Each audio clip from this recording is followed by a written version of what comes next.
Study परिवार के online परिवार में मैं मंजीत यादव आपका बहुत बहुत स्वागत करता हूँ। ये बिहार SCERT से संबंधित वीडियो है जिसमें एक बिहार का सामान्य परिचय बताया गया है। बिहार का रहन सहन, बिहार के त्यौहार, बिहार का नामांकन कैसे हुआ, सारी बातें इसमें बताई गई हैं जो बिहार शिक्षक परीक्षा के लिए बहुत ही महत्वपूर्ण है। देखते हैं इससे। बिहार राज्य भारत के विशाल गांगे मैदान में स्थित है। इसके पूर्व में पश्चिम बंगाल है और पश्चिम में उत्तर प्रदेश, दक्षिण में झारखंड राज्य है। ये देखना, पूर्व में क्या है, पश्चिम बंगाल है, पश्चिम में उत्तर प्रदेश है, दक्षिण में झारखंड है, उत्तर में एक अंतर्राष्ट्रीय सीमा नेपाल को छूती है।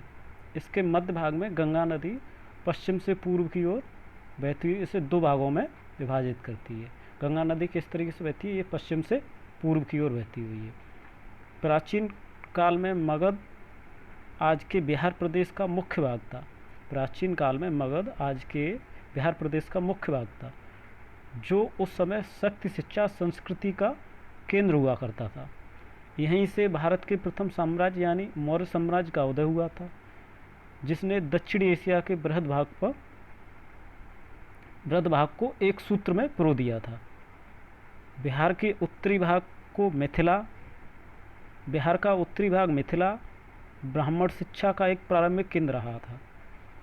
इसके साथ ही बिहार एक ऐसा प्रदेश है जहां बौद्ध धर्म, जैन धर्म की उत्पत्ति हुई। वस्तुतः इस राज्य का नाम संस्कृत के बिहार शब्द पर पड़ा है, जिसका अर्थ है भ्रमण करना। इस शब्द का प्रयोग बौद्ध ब्राह्मणों में रहने के स्थान के लिए किया जाता था, जिसे बौद्ध मठ भी कहते हैं। भारत के सभी राज्यों में बिहार ही एक ऐसा राज्य है जो भगवान बुद्ध के जीवन से घनिष्ठ संबंध रखता है। यहाँ बौद्ध धर्म के अनेक तीर्थ स्थलों की लंबी श्रृंखला है, जहाँ अनुयायी जाने की तमन्ना रखते हैं। इन तीर्थ स्थलों में बोधगया में क्या है, जहाँ भगवान बुद्ध को ज्ञान की प्राप्ति हुई थी। राजगीर यानी राजगृह, जहाँ बुद्ध ने अपने जीवन के 5 महत्वपूर्ण वर्ष बिताए थे। गृहकूट, जहाँ बुद्ध ने अपने अधिकांश उपदेश दिए थे। सर्वाधिक प्रसिद्ध स्थल हैं। जिन दिनों बौद्ध धर्म अपने चरम पर था, उस दौरान बिहार उच्च शिक्षा का प्रमुख केंद्र था। अपने स्वर्ण काल में नालंदा विश्वविद्यालय विश्व भर के छात्रों को अपने यहाँ अध्ययन के लिए आकर्षित करता था। जैन धर्म में भी बिहार घनिष्ठ संबंध रहा है।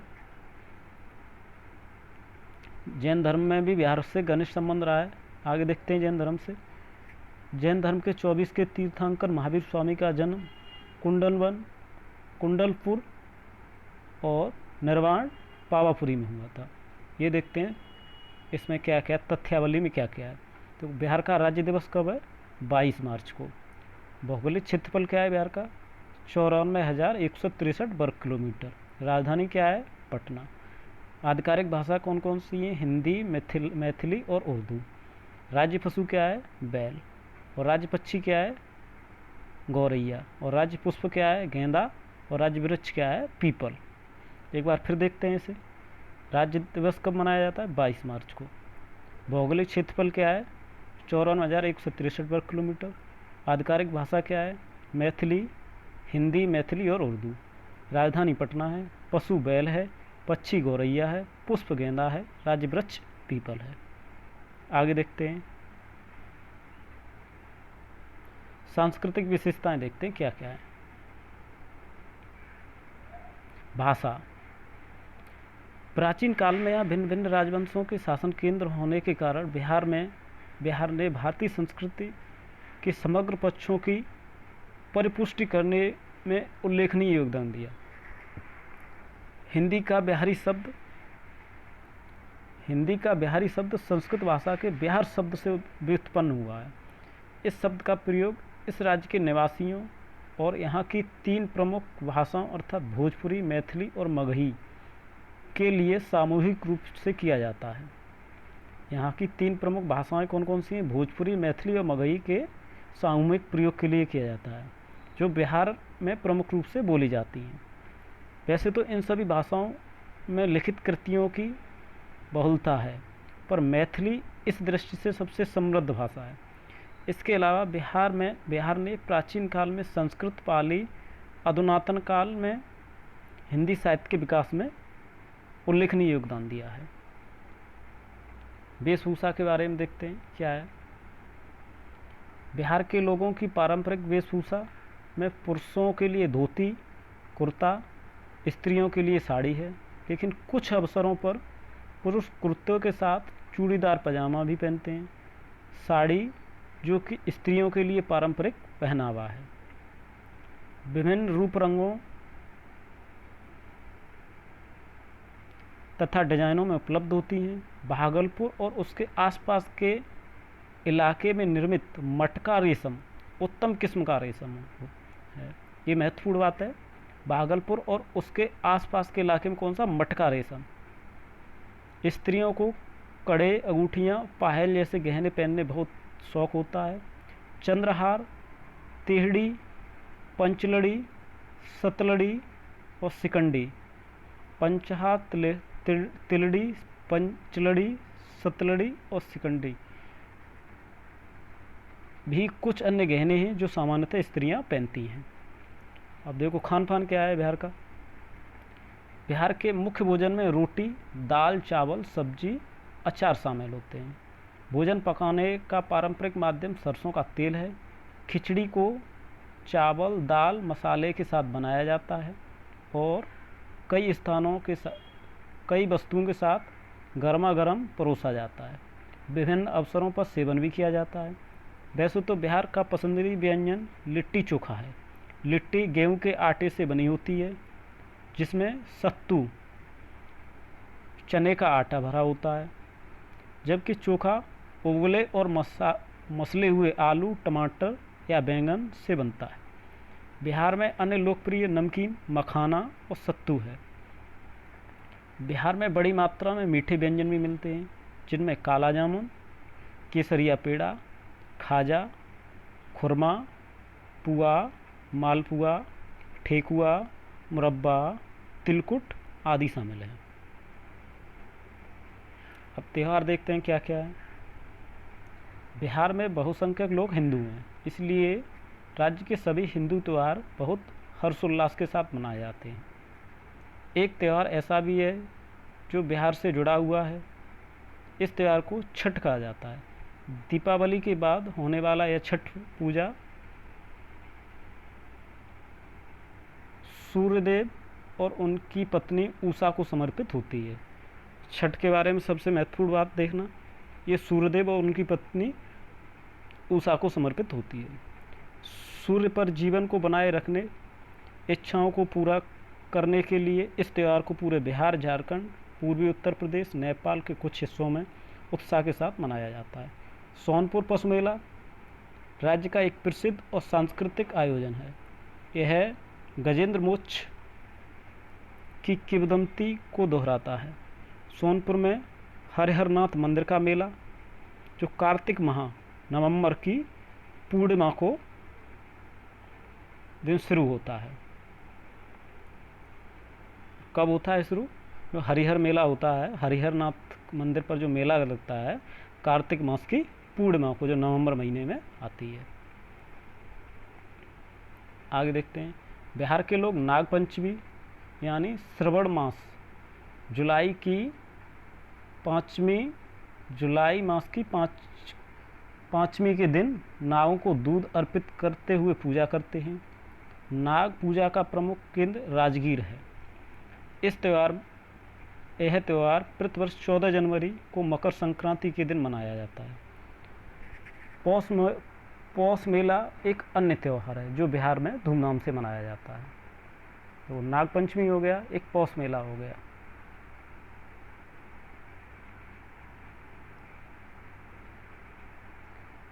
बिहार परंपरागत राष्ट्रीय बौद्ध समागम के लिए भी प्रसिद्ध है। यह अंतर्राष्ट्रीय समागम बोध गया में, जहाँ महाबोधि वृक्ष मंदिर विद्यमान है, आयोजित किया जाता है।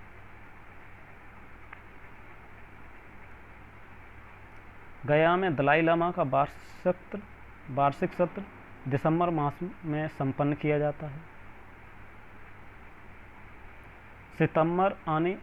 सितंबर में यानी भाद्रपद मास के द्वितीय पक्ष और अश्विन मास के प्रथम पक्ष यानी पितृपक्ष में हिंदू धर्मावलंबी लोग अपने पितरों के लिए तर्पण एवं अंतिम श्रद्धा करने के लिए विश्व के कोने कोने से गया आते हैं। कौन से महीने में? सितंबर महीने में, भाद्रपद के द्वितीय पक्ष। अप्रैल के महीने में महावीर जयंती का पर्व वैशाली में पार्श्वनाथ पहाड़ी पर बड़े हर्षोल्लास के साथ मनाया जाता है। अप्रैल महीने में महावीर स्वामी का पर्व वैशाली के पार्श्वनाथ पहाड़ी पर हर्षोल्लास के साथ मनाया जाता है। जैनों का ही एक अन्य त्यौहार है देव दीपावली, जो दीपावली के 10 दिन बाद पावापुरी में भगवान महावीर स्वामी के निर्वाण की पुण्यतिथि के रूप में मनाया जाता है। निर्वाण को क्या बोलते हैं? जो महावीर स्वामी का निधन हो गया था उस घटना को निर्वाण के नाम से जाना जाता है। बिहार के मिथिला क्षेत्र में जून के महीने में एक सामूहिक विवाह समागम आयोजित करने की अनूठी परंपरा है। इसे सोरठ सभा के नाम से कहा जाता है। इसमें मिथिला के ब्राह्मण सोरठ में एक विस्तृत आम्र वाटिका में इकट्ठे होकर अपने समुदाय के भीतर विवाह योग्य बच्चों के विवाह के लिए जन्म कुंडलियों का मिलान करके उनका विवाह तय करते हैं। बिहार में मुसलमानों की संख्या भी काफ़ी बड़ी है, जो अपने त्यौहार जैसे ईद उल फित्र, ईद उल अजहा और मुहर्रम को नियमित रूप से बनाते हैं। राज्य में ईसाई धर्मावलंबियों की संख्या बहुत छोटी है, फिर भी वे अपने त्यौहार समान रूप से हर्षोल्लास के साथ मनाते हैं। बिहार 10वें सिख गुरु गोविंद सिंह का जन्म स्थान होने के कारण सिख यात्री 10वें गुरु गोविंद सिंह का जन्म स्थान होने के कारण सिख यात्री यहाँ के हरमंदिर तक, जिसे पटना साहिब भी कहते हैं, मत्था टेकने के लिए देश विदेश से भारी संख्या में आते हैं। कौन से? सिख धर्म के 10वें गुरु। इसे क्या कहते क्या है? पटना साहिब। प्रदर्शन और कलाएं क्या क्या है? बिहार नृत्य और संगीत। बिहार ने हिंदुस्तानी शास्त्रीय संगीत के क्षेत्र में ठुमरी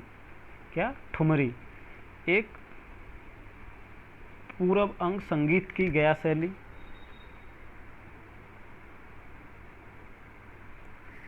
ठुमरी के एक पूर्व अंग संगीत की गया शैली, पखावज की रेविलगंज शैली और ध्रुपद की दरभंगा गायकी के रूप में अपनी उल्लेखनीय योगदान दिया है।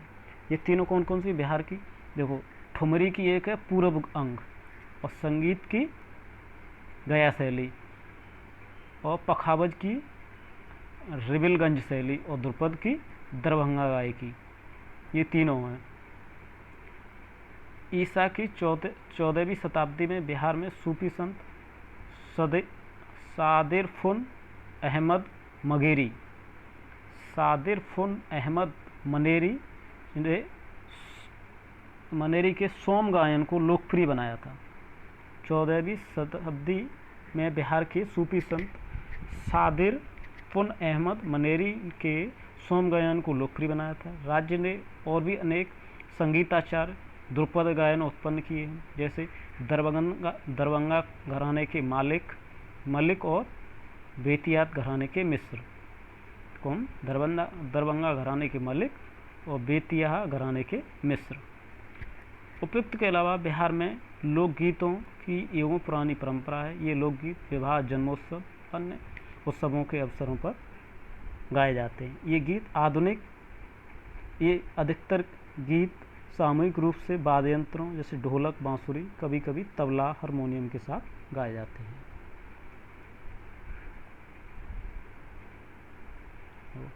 ईसा की 19वीं शताब्दी में ब्रिटिश शासन के दौरान बिहार में बहुत से लोगों को गिरमिटिया मजदूरों के रूप में पश्चिम भारतीय द्वीप समूह फिजी, मॉरिशस में प्रवास करना पड़ा। कहाँ? तो 19वीं शताब्दी में ब्रिटिश शासन के दौरान बिहार के बहुत से लोगों को गिरमिटिया मजदूर के रूप में पश्चिमी भारत, द्वीप समूह, फिजी, मॉरिशस में प्रवास करना पड़ा। इसलिए उस समय विरह भाव, करुण रस से भरपूर अनेक नाटक जैसे बिरहा, वियोग गीत आदि राज्य के अनेक भागों में विशेषकर भोजपुर क्षेत्र में प्रचलित एवं लोकप्रिय हो गए।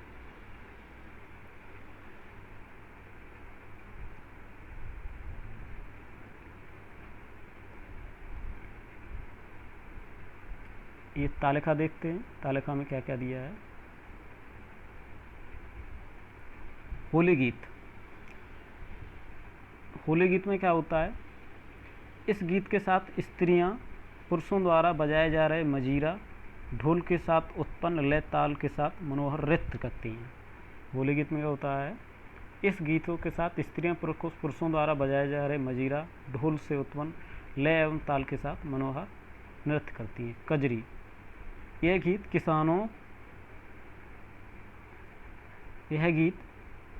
किसानों की स्त्रियों द्वारा वर्षा ऋतु में वैदिक देवी देवता इंद्र तथा अग्नि को प्रसन्न करने करके अच्छी फसल के लिए उनसे आशीर्वाद प्राप्त करने के लिए गाया जाता है। ये किसे, इंद्र और अग्नि को समर्पित होता है। ये कजरी किसको समर्पित होता है, अच्छी फसल की कामना के लिए इंद्र और अग्नि को। झूला, ये गीत वर्षा के आगमन पर स्त्रियों द्वारा गाए जाते हैं। बारामासा, पौराणिक कथाओं और सामान्य रामायण में सीता जी से जुड़े प्रसंगों से अनेक बिंब विधान लेकर स्त्रियां यह गीत अपने पति से मिलने से की अपूर्व आकांक्षा के साथ गाती हैं। हरनाम और जोगीरा, इन प्रस्तुतियों में दो गायक नृत्यक संवाद के रूप में कुछ संवाद आधारित अभिनय करते हैं। सामान्यतः इन छंदों का अंत हरनाम सुमिरो क्यों ना वाक्य से होता है। हरनाम सुमिरो क्यों ना से होता है। झूमर, इन प्रस्तुतियों में छोटी आय के बालक राधा कृष्ण के प्रेम प्रसंगों का अभिनय कथक से मिलती जुलती शैली में प्रस्तुत करते हैं। अगला है सामा चकेबा, पद्म पुराण की एक कथा पर आधारित इस प्रस्तुति में भाई बहन के बीच पवित्र संबंध को अभिनीत किया जाता है। नचरी, इस प्रस्तुति में ईसा पूर्व 16 शताब्दी में विख्यात मैथिली कवि विद्यापति के पदों का अभिनय किया जाता है। चैती, यह ऐसे पुरुषों द्वारा प्रस्तुत किया जाता है जिनके शरीर पर रामरस लिपटा होता है। वे खास तौर पर पीली पोशाक ही पहने होते हैं और करताल बजाते हुए गाते नाचते हैं। आला और बिरहा, इस प्रस्तुति में दो कलाकार एक दूसरे के सम्मुख खड़े होकर गाते हुए स्थानीय योद्धाओं तथा अन्य पौराणिक पात्रों की स्वर गाथाओं का अभिनय करते हैं। खेलिरान, यह प्रदर्शन केवल स्त्रियों द्वारा गया और उसके आसपास के क्षेत्र में प्रस्तुत किया जाता है। कथकिया का नाच, यह नृत्य केवल ब्राह्मणों द्वारा ही प्रस्तुत किया जाता है जो गाते बजाते हुए पौराणिक कथा के प्रसंगों का अभिनय करते हैं। सालहिस, यह प्रदर्शन सुदास समुदाय के सदस्यों द्वारा प्रस्तुत किया जाता है। कमला, मिथिला क्षेत्र में मछुआरे अनेक भाव भंगिमाओं के साथ नृत्य प्रस्तुत करते हैं। जिया और झिझिया, यह बिहार का एक अत्यंत उच्च कोटि का नृत्य है जिसमें नवयुवतियों का समूह गीत नृत्य द्वारा अपने इष्ट की आराधना और प्रार्थना की जाती है। जटा जटिन नाच, यह लोकमंची कला का एक लोकप्रिय रूप है जिसमें नाट्य प्रस्तुति में संगीत नृत्य को पर्याप्त मात्रा में शामिल किया जाता है। सुथरे साई का नृत्य,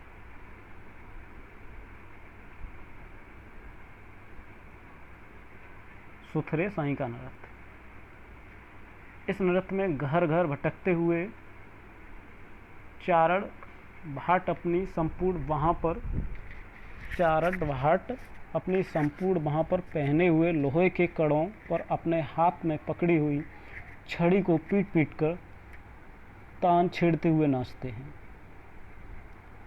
बाई का नृत्य या गाचोक का नृत्य गीत एवं नृत्य की प्रस्तुत उन स्त्रियों द्वारा पेश किया जाता है जिन्हें मिथिला क्षेत्र में गाचोक कहा जाता है।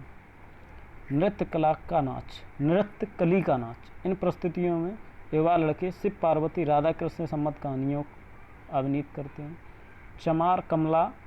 चमार और कमला डांस, बांसुरी नाच। यह नृत्य चर्मकार समुदाय द्वारा प्रस्तुत किया जाता है।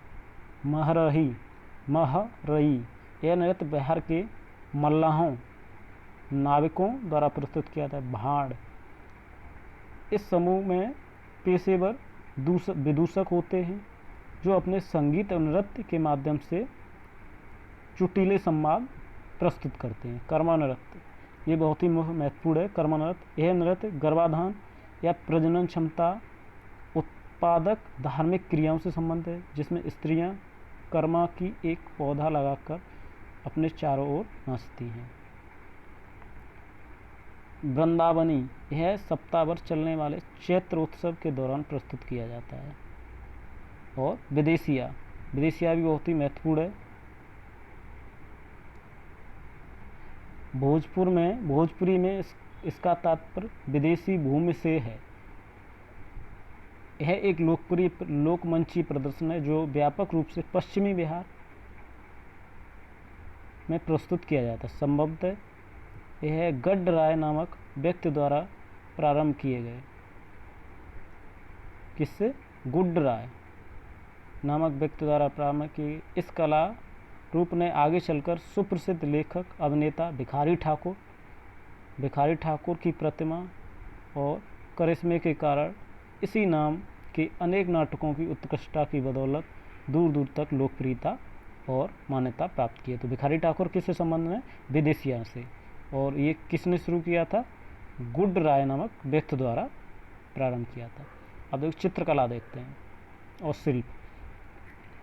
मधुबनी शैली के चित्र प्रमुख रूप से स्त्रियों द्वारा बनाए जाते हैं। ऐसा समझा जाता है कि इस चित्र शैली का प्रारंभ उत्तरी बिहार के मिथिला क्षेत्र में मिथिला की राजकुमारी सीता जी के साथ श्री राम के विवाह के समय हुआ था। स्वतंत्रता प्राप्ति के बाद के युग में इस शैली की लोकप्रियता भारती दयाल, महासुंदरी देवी, गंगा देवी, सीता देवी जैसी सुप्रसिद्ध कला विभूतियों के कारण देश विदेश में फैल गई। तो चित्र मधुबनी से कौन कौन संबंधित हैं? भारती दयाल, महासुंदरी देवी, गंगा देवी और सीता देवी। इसमें सीता देवी का नाम बहुत ही महत्वपूर्ण है, इसे ध्यान रखना।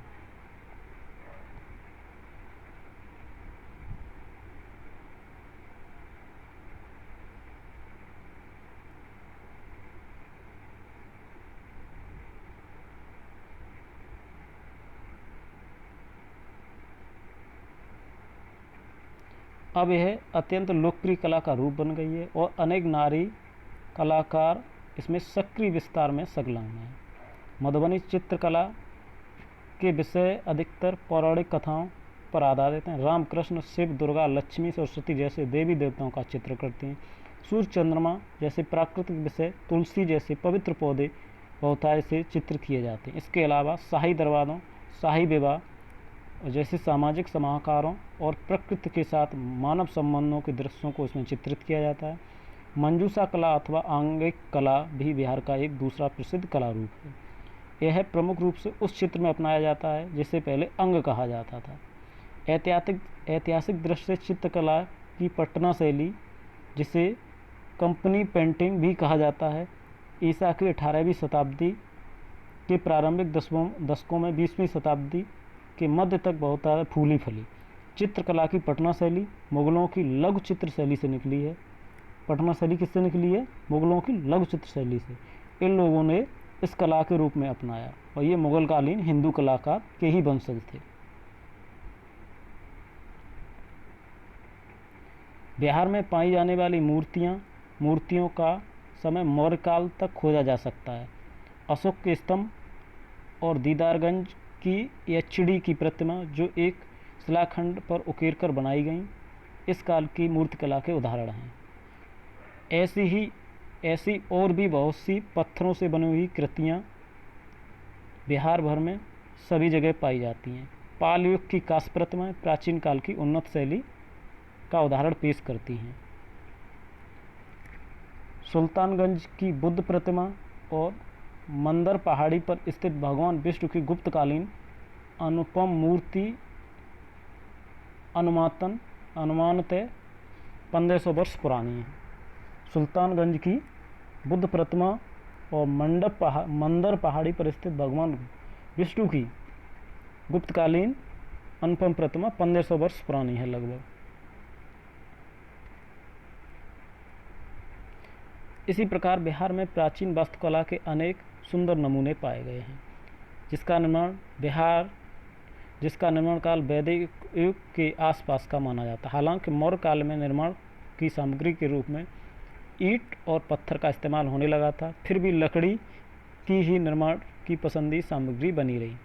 मेगस्थनी ने अपनी ऐतिहासिक कृति इंडिका में मगध राज्य की राजधानी पाटलिपुत्र की लकड़ी की प्राचीर का उल्लेख किया है। पटना के कुम्रहाल में हुई खुदाई में प्राचीन संरचनाओं में अनेक साक्ष्य मिले हैं। इनमें से एक 80 स्तंभीय विशाल कक्ष विशेष रूप से उल्लेखनीय है। अनेक बौद्ध स्तूप जैसे नालंदा विक्रमशिला के स्तूप सम्राट अशोक के शासन काल में मूलतः ईंट और गारे से ही बनाए गए थे। आज के दिन भी बाराबर पहाड़ी की गुफाओं में बने बौद्ध स्तूप और विहार पूर्वी भारत की प्रारंभिक बौद्ध कला के उत्कृष्ट उदाहरण हैं। भारत में शिलाओं काटकर बनाई गई बावड़ियाँ, सीढ़ीदार कुएं पीछे 200 से 400 ईस्वी तक पाई जाती हैं। इसी सिलसिले में बिहार के डांक में स्थित कुएं और भीनीमाल में स्थित सीढ़ीदार सरोवर का निर्माण किया गया था। बिहार में बलुआ पत्थर संगमरमर से बने मकबरे जो अब तक सुरक्षित हैं, फारसी वास्तुकला का प्रभाव दर्शाते हैं। ऐसा ही एक मकबरा सासाराम में है, शेरशाह सूरी का। पटना उच्च न्यायालय, बिहार विधानसभा, बिहार विधान परिषद के भवन, परिवहन भवन, गोलघर, सेंट मैरी का चर्च, पटना संग्रहालय के भवन यहाँ की वास्तुकला के कुछ अन्य अनुपम उदाहरण हैं।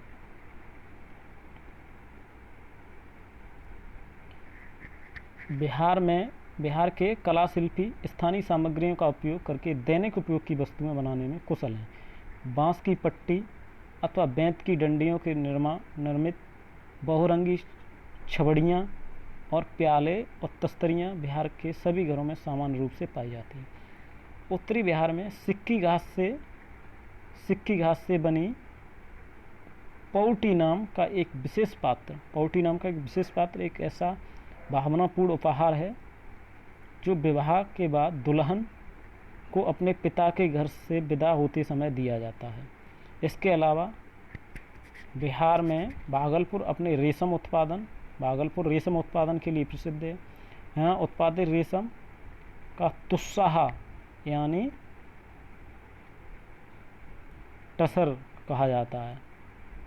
बिहार अपने पिपली के काम के लिए भी मशहूर है, जिसे कंटवा कहा जाता है। समकालीन सांस्कृतिक विकास। अन्य प्रदेशों की तरह बिहार की स्वतंत्रता प्राप्ति के बाद लोकप्रिय संस्कृति के प्रभाव में गया है, किंतु अपने हजारों वर्ष के इतिहास की विरासत ने इस राज्य तथा इसके निवासियों को परंपरा और आधुनिकता के बीच एक स्वस्थ संतुलित स्थापित करने में कुशलता प्रदान की है। यह संतुलित राज्य के दूरदर्शन कार्यक्रमों और सिनेमा में दृष्टिगोचर होता है। हालांकि भोजपुरी को अब एक संवैधानिक की अष्टतम अनुसूची के अंतर्गत मान्यता नहीं मिली है, फिर भी राज्य भोजपुरी में स्थानीय विषय वस्तु के साथ व्यावसायिक दृष्टि से सफल फिल्म उद्योग चला रहा है।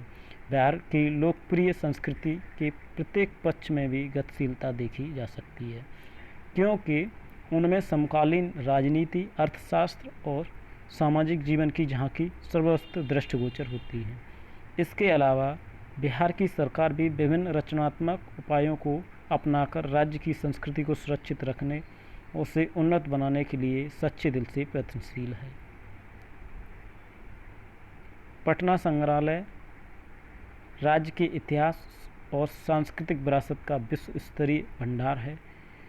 इसके अनेक अनुभाग हैं, जिसमें से कुछ भाग बिहार के इतिहास, राज्य के प्रवासी जन, उसका हस्तशिल्प, समकालीन कला, स्वादिष्ट व्यंजनों को दर्शाकर आगंतुकों को विशेष ध्यान आकर्षित करते हैं। संग्रहालय का बाल अनुभाग बच्चों के साथ साथ अन्य सभी दर्शकों के लिए भी उत्कृष्ट का केंद्र बना हुआ है। Thank you friends. वीडियो अच्छा लगा हो तो शेयर कीजिए। नेक्स्ट वीडियो ईवीएस से संबंधित होगा, जो बिहार एससीईआरटी से होगा। कौन सी क्लास का होगा वो वीडियो आने से पहले पता चल जाएगा। वीडियो अच्छा लगा हो तो शेयर ज़रूर कीजिए, और जो जो मुख्य बिंदु हैं जिस पर मैंने अंडरलाइन किया है वो एक जगह लिख लेना। धन्यवाद।